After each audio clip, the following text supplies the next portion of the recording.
ایھا الذین آمنوا اے ایمان والو لا ترفعوا اصواتکم نہ بلند کرو اپنی آوازیں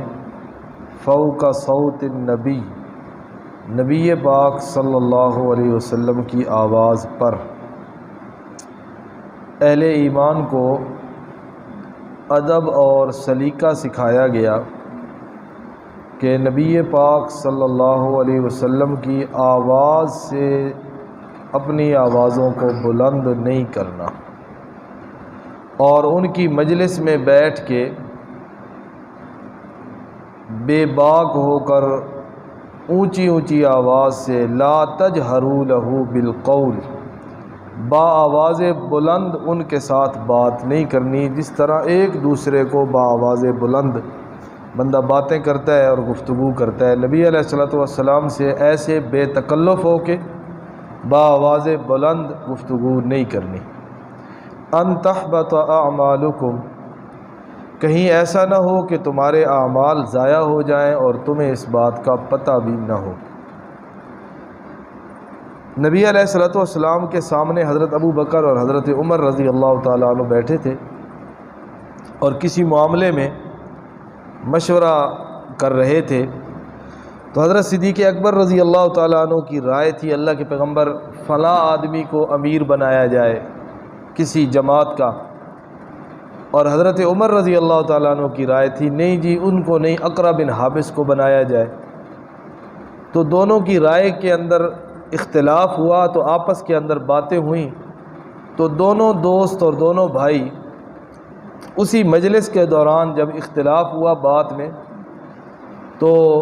آوازیں دونوں کی بلند ہوئی، حضرت ابو بکر اور حضرت عمر رضی اللہ تعالیٰ عنہما کی۔ اس موقع پر اللہ تعالیٰ نے یہ آیت نازل کی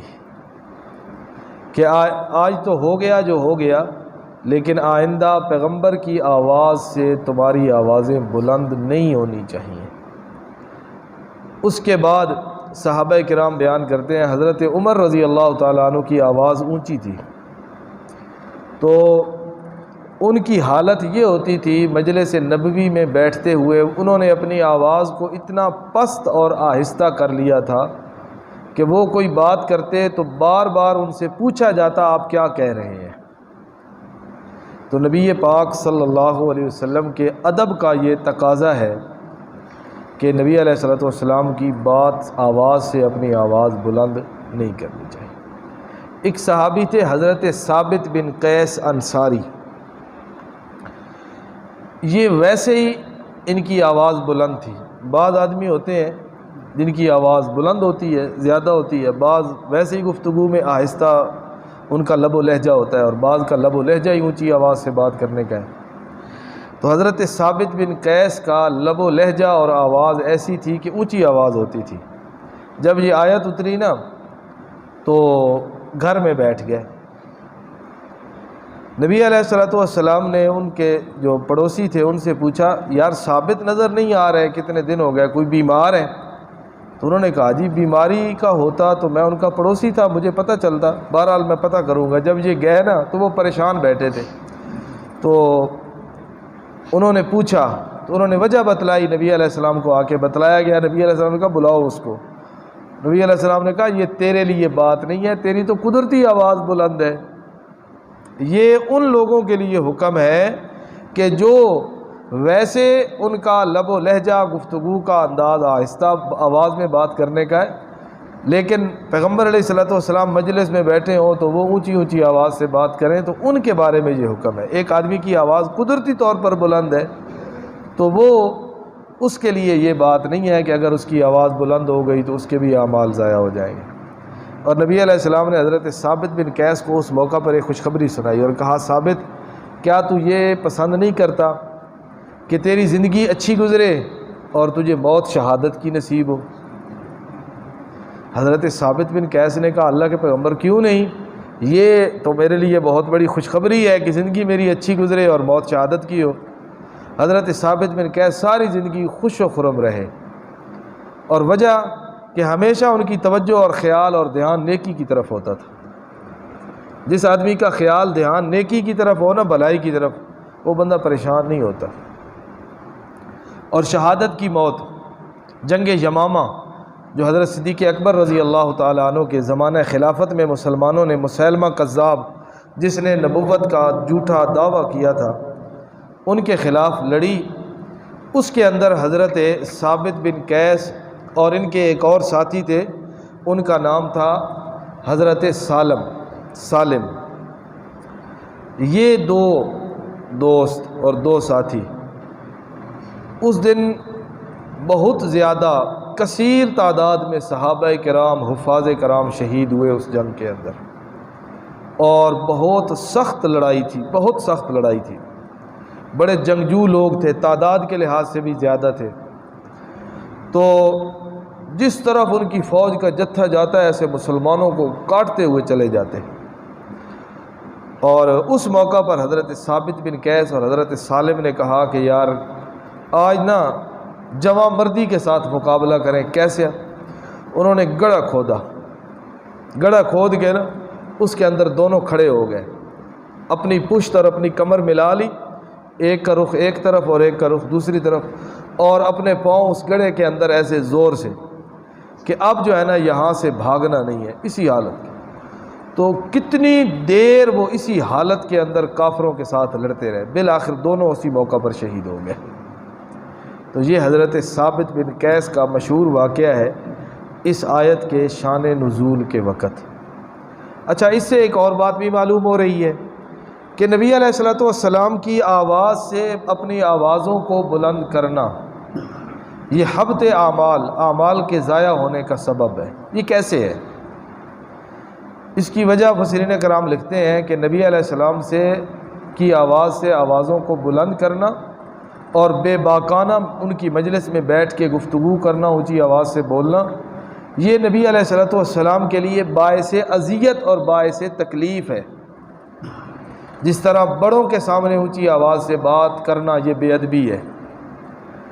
بڑوں کی مجلس میں بیٹھ کر خلاف تہذیب بیٹھنا بے ادبی ہے، اونچی آواز سے بات کرنا یہ بے ادبی ہے۔ اسی طرح اللہ کے نبی کی مجلس کے اندر بیٹھ کر بھی یوں بولنا یہ ان کی بے ادبی ہے، اور اللہ کے نبی کی بے ادبی یہ انسان کے اعمال کو ضائع کر دیتی ہے۔ اسی لیے نبی پاک صلی اللہ علیہ وسلم کی ہستی اور آپ کی ذات مبارکہ ایسی ذات ہے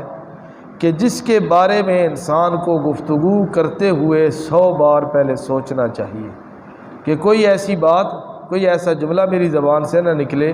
جو العیاذ باللہ اعاذنا اللہ منہا، اللہ تعالی ہم سب کو محفوظ فرمائے کہ ہمارا کہیں وہ جملہ نبی علیہ السلام کی بے ادبی یا گستاخی کے زمرے میں نہ آ جائے۔ اگر خدا نخواستہ ایسا ہو گیا تو پھر اعمال ضائع،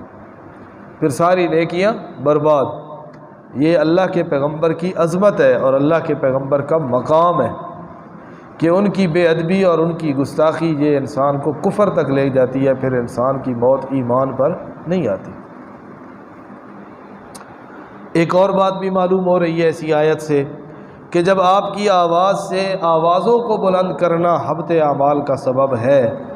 تو آپ کے عمل کو پیچھے چھوڑ کر اپنے عمل کو فوقیت دینا یہ کیا حبط اعمال کا سبب نہیں ہوگا کہ انسان اللہ کے نبی کے عمل کو ترک کرے اور اپنی مرضی کا بنایا ہوا طریقہ اور راستہ اس پہ چلے اور اس کو بہتر سمجھے، تو یہ چیز بھی انسان کے اعمال کے ضائع کرنے کا سبب ہے۔ ان الذین یغضون اصواتہم، ان لوگوں کی اللہ تعریف کر رہے ہیں جو اپنی آوازوں کو پست رکھتے ہیں۔ بے شک جو لوگ پست رکھتے ہیں اپنی آوازوں کو اللہ کے رسول کے پاس، یہی لوگ ہیں کہ جن کے دلوں کا امتحان اللہ نے لیا ہے تقوی کے لیے۔ لہم مغفرۃ و اجر عظیم، ان کے لیے مغفرت بھی ہے اور اجر بھی ہے بہت بڑا۔ یہ صحابہ کرام کی عظمت کی بہت بڑی دلیل ہے یہ آیت کہ اللہ رب العزت فرماتے ہیں صحابہ کرام کے دلوں کا امتحان میں نے خود لیا ہے، صحابہ کرام کے دلوں کا امتحان میں نے خود لیا ہے۔ ممتحن اللہ کہتے ہیں میں خود ہوں، میں نے خود امتحان لیا ہے، میں نے ان کے دلوں کو جانچا ہے، میں نے ان کے دلوں کو پرکھا ہے، میں نے ان کی دلوں کو کسوٹی پہ رکھ کے پرکھا ہے اور جانچا ہے، اور میں نے دیکھا ہے کہ اے میرے پیغمبر تیرے صحابہ کے دلوں میں سوائے ایمان کے اور کچھ بھی نہیں ہے، سوائے تقوی کے اور کچھ بھی نہیں ہے۔ تو جن کے دلوں کا امتحان اللہ لے لے اور جن کے دلوں کی پاکیزگی، طہارت، تقوی کی گواہی خود اللہ رب العزت دے لے، تو پھر اس کے بعد ان لوگوں کے ایمان کے بارے میں شک کرنا گویا کہ اپنے ایمان کو برباد کرنا ہے۔ ان الذین ینادونک من وراء الحجرات، نبی علیہ الصلوۃ والسلام ظہر کا وقت تھا، اپنے حجرہ کے اندر، کسی حجرہ کے اندر تشریف فرما تھے، آرام کر رہے تھے، اور ایک دیہاتی قبیلہ سے ایک وفد آیا، بنو تمیم قبیلہ تھا، دیہاتی لوگ تھے، اعرابی لوگ تھے، تو وہ آئے مسجد نبوی میں۔ نبی علیہ الصلوۃ والسلام مسجد میں نہیں تھے، آپ اپنے حجرہ میں تشریف فرما تھے، تو انہوں نے نا وہیں سے کھڑے ہو کے آواز لگائی، اخرج الینا یا محمد۔ دیہاتی تھے نا، دیہاتی، هل یستوی الذین یعلمون والذین لا یعلمون، پڑھے لکھے اور ان پڑھ آپس میں برابر نہیں ہوتے۔ ایک آدمی پڑھا لکھا ہے، باشعور ہے، تعلیم یافتہ ہے، شہروں میں رہنے والا ہے، اس آدمی کا انداز گفتگو اور ہوگا، اور ایک آدمی جنگل، بیابان، دیہات، بھاڑوں پہ، ڈیروں پہ رہنے والا ہے، تو اس کا انداز گفتگو اپنا ہوگا، اس کے لہجے کے اندر اکھڑ پن اور یہ چیز واضح ہوگی۔ دوسرے کو بے تکلفی کے ساتھ آواز لگانا، اور جو ایک پڑھا لکھا آدمی اور شہروں میں رہنے والا بندہ، اور بالخصوص نبی پاک صلی اللہ علیہ وسلم کی تربیت میں ہر وقت جو لوگ رہتے تھے، تو انہوں نے نبی علیہ السلام کی مجلس میں بیٹھ کے وہ شائستگی، وہ تہذیب، وہ بات کرنے کا سلیقہ، طریقہ سیکھ لیا تھا۔ تو وہ آئے تو انہوں نے نبی علیہ السلام کو اس لہجے میں، یا محمد اخرج الینا، یعنی جس طرح ہم کسی کو آواز لگا کے کہیں، دروازے پہ جائیں اور اس کو آواز لگائیں، او فلاں باہر نکل، عربی میں اخرج الینا یا محمد، نبی علیہ السلام کو آواز لگا کے کہتے باہر آئیے۔ تو اللہ رب العزت نے اس موقع پر یہ آیت نازل کی، فرمایا ان الذین ینادونک من وراء الحجرات، بے شک جو لوگ آپ کو آوازیں دے رہے تھے نا حجروں کے پیچھے کھڑے ہو کے، اکثرہم لا یعقلون، ان میں سے اکثر کو اس بات کا پتہ نہیں تھا، اس بات کی عقل نہیں تھی کہ اللہ کے نبی کو آواز کس طرح لگانی ہے، اور دوسری یہ موقع اور یہ وقت آرام کا ہے، اور نبی علیہ الصلوۃ والسلام جس وقت آرام فرما رہے ہوں تو اس وقت آ کر ان کے آرام میں مخل ہونا، یہ بھی آپ کے لیے باعث اذیت اور باعث تکلیف ہے۔ یہ تو نبی علیہ السلام کی ذات ہے، ایک عام آدمی جب وہ آرام کر رہا ہو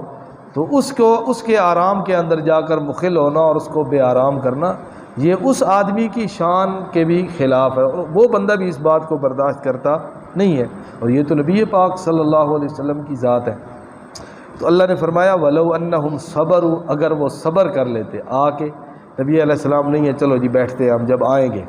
حتیٰ تخرج الیہم، یہاں تک کہ اللہ کے پیغمبر خود آ جاتے اپنے وقت مقررہ پہ، تو لکان خیر لہم، یہ ان کے لیے بہتر تھا۔ لیکن اللہ کہتے ہیں چونکہ پتہ نہیں تھا نا، واللہ غفور الرحیم، اللہ کہتے ہیں میں نے ان کو بھی معاف کر دیا ہے، چونکہ ان کو پتہ ہی نہیں تھا نا، وہ جو پہلی مرتبہ آئے تھے، یعنی ان کو اس نبی علیہ الصلوۃ والسلام کے ساتھ گفتگو کیسے کرنی ہے، ایک اللہ کے نبی کا مقام اور عظمت، اور ان کے ساتھ کس لہجے کے ساتھ بات، ابھی تک انہوں نے یہ بات سیکھی ہی نہیں تھی، تو اللہ کہتے ہیں میں نے ان کو بھی کیا کر دیا، معاف کر دیا۔ اسی وجہ سے حضرت عبداللہ ابن عباس رضی اللہ تعالیٰ عنہما نبی علیہ السلام کے چچا زاد بھائی تھے، تو نبی علیہ الصلوۃ والسلام نے ان کو کہا تھا کہ اے عبداللہ اگر میرے بعد قرآن تو نے پڑھنا ہو نا تو میرے بھائی اور میرے صحابی ابی ابن کعب سے جا کے قرآن پڑھ لیا کرو۔ تو حضرت ابی ابن کعب کے دل میں اپنے استاذ کی اتنا ادب تھا کہ جب وہ جاتے نا حضرت ابی ابن کعب کے گھر پڑھنے کے لیے تو دروازے پہ جا کے بیٹھ جاتے، نہ آواز لگاتے، نہ دروازہ کھٹکھٹاتے، نہ اپنی موجودگی کے بارے میں اندر کسی کو خبر دیتے اور پیغام دیتے کہ یہ معلم اور عالم اور استاد کی یہ شان اور مقام ہے، اللہ نے بتلایا ہے کہ جا کر تم نے اس کو آواز دے کہ یہ نہیں کہنا استاد جی باہر نکلو، بلکہ آپ نے جا کے بیٹھ جانا ہے۔ حضرت عبداللہ ابن عباس وہاں جا کے بیٹھ جاتے تھے، جب حضرت ابی خود باہر آتے تو وہ پوچھتے، وہ کہتے بھئی آپ مجھے بتلا دیتے، تو وہ کہتے نہ، اللہ نے کہا ہے وَلَوْ أَنَّهُمْ صَبَرُوا حَتَّى تَخْرُجَ إِلَيْهِمْ لَكَانَ خَيْرًا لَهُمْ، اگر وہ صبر کر لیں یہاں تک کہ وہ خود باہر آ جائیں تو یہ ان کے لیے بہتر ہے۔ اور حضرت عبداللہ ابن عباس رضی اللہ تعالی عنہما کا یہ اپنا بھی معمول تھا اور آگے اپنے شاگردوں کو بھی یہ بات بتلایا کرتے تھے۔ تو نبی پاک صلی اللہ علیہ وسلم کی عزت، عظمت، مقام، شان، کمال یہ بہت بلند ہے، ہماری سوچوں سے بھی بہت اونچا ہے۔ ہماری سوچ